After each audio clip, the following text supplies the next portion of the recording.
Welcome to Striking Perspectives, a panel discussion in a casual fireside chat style with Nandan Nilekani. Nandan is chairman of EkStep Foundation. He is an innovator, author, and key figure in driving India's tech revolution. Today, we are discussing a fascinating book containing distilled wisdom. This book is by Sanjay Purohit, the Chief Curator, Societal Thinkings, and Anjali Hans and Naveen Varsan as its co-curators. This book has ignited insights for many. This is an invitation to you to embrace new ideas that you can grab it, take it, and use it.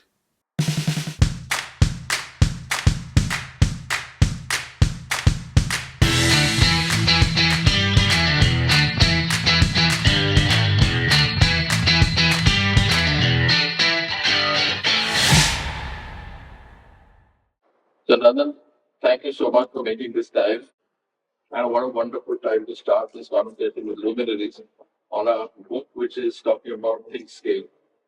And when I went through the book and looked at it, what an effort that has gone into this. And I think it's for brilliant minds who can engage and recognize the challenging problems that we have. So I think you have been a great supporter and a great inspiring force behind what we have come to recognize today at this event.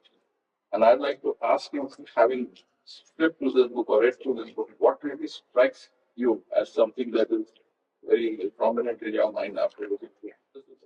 Well, I think the book is, in some sense, has distilled all the ideas and insights that over the years collectively we have learned about scale. And so I think for someone new to it or someone who wants to figure out exactly what it means, I think this book is an excellent starting point. It's all distilled wisdom in some sense. I tried this at a test bed with someone who was visiting my office, and I looked at it. The person really stood up. He said, "This is so deep," and he started giving me side conversations on the challenge that they faced. They should have done something better. Yeah. I could see the reflection that came out overpowered into the self. First, flipped through it, and he said, "This is fantastic." Sure. Sanjay, to you, you have this journey you have went through what, 2 years now? 100 weeks? Yeah. So this 100 week of excitement, can you tell us a little bit about that? What a lot of brilliant minds have poured their wisdom into this. Yes. And with your leadership or your team leadership, whatever, each one played a fantastic role. So tell us a little about that journey, because maybe you don't, but you can twist it too. No, I think one of the things that I have always been very conscious of is that I'm not the author of this book, I'm the curator of this book. I have been called upon to bring this together rather than say that I wrote this book, because it contains ideas of brilliant minds across the world. And to bring it together, my job was to stitch it, to bring it, organize it, make it consumable, make it readable, sequence it in the way it can be absorbed. And so over the last 2 years, it's gone through so many iterations, because the more I worked on this, along with my team, Anjali and Naveen, and three of us put this together, the more I realized that even the act of putting this together was clearing up my mind about what I was thinking. So I think it has been a gift in many ways to me, the act of putting this together, because I assume I have learned more, and I hope that people who flip through this, who read through this, and then we started debating, what should this look like? We could have written a thesis on scale because we have experienced so much, but we said, no, let's not do that. Let's make it very easy, bite-sized, consumable, and a room for reflection. So there's place to write things. And each section could be a workshop, could be a discussion, could be many things. So we just made it into a book of possibilities rather than kind of a compendium of the work that we have done. Yeah, I think luminaries who have worked with you giving feedback. Nandan has been one of them. Yes. You probably have scanned through the world, and Yes. some of the names are very striking. Yes, the kind of feedback we got when we sent it across to people, they said, now we have a vocabulary. I think that's very important, because if you're trying to propagate an idea, you need a vocabulary. And there's a lot of vocabulary here from Nandan himself. So that has been an amazing exercise in itself. But people like Don Norman, who's the father of design in many ways at University of California, San Diego, his review of the book was very fascinating. So it's been a very interesting journey of people looking at saying, this is making sense. And then we had to choose who are the people we can really pull out because there was so many luminaries feedback. There was 30, 40 of them.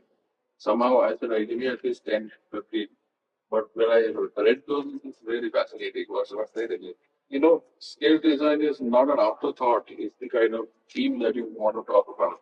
I think you'll have much to say on this side. Yeah, I think, the way people try to solve a big societal change is they try to solve it in a small way, and then they prove that it works. They do some randomized control trial and this and that, and then it works. And then they say, now we'll scale it. But that approach hits a wall because you can't really scale something just because it works. So you have to make sure that you think of scale in the beginning itself. So when you architect something, you must think about how will this work for 1 billion people? How will it work at low cost? How will it work in real time? And so all the things we have worked on is we always thought of the scale first.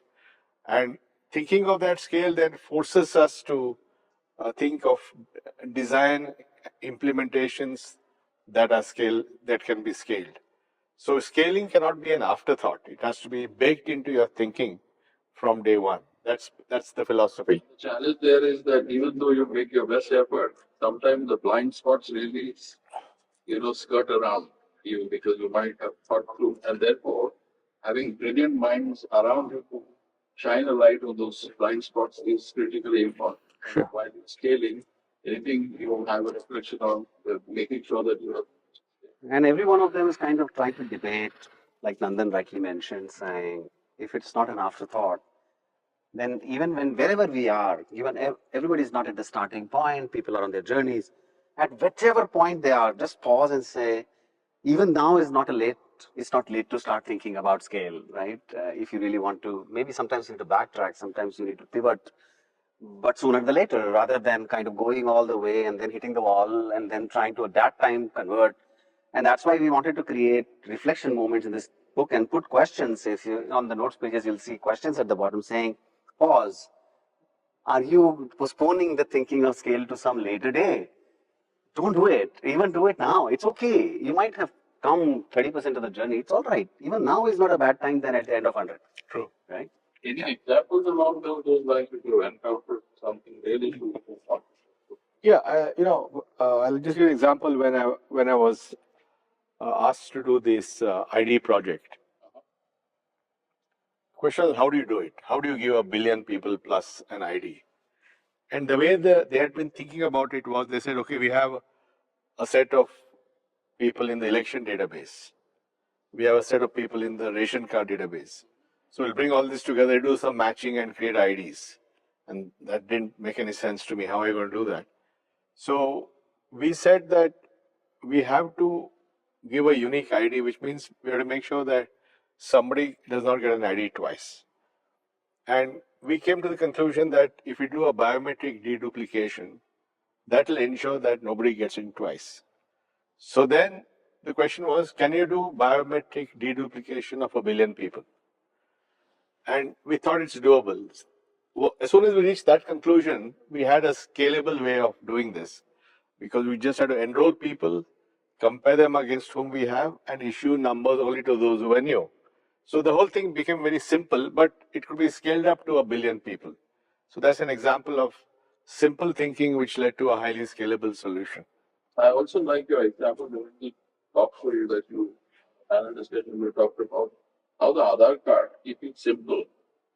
There's always a tendency to say, the blood groups and other things you want to add to it because so to keep it simple and to make it scale is a fascinating example of what you have. So I think complexity actually weighs things down, and we tend to make things very complex.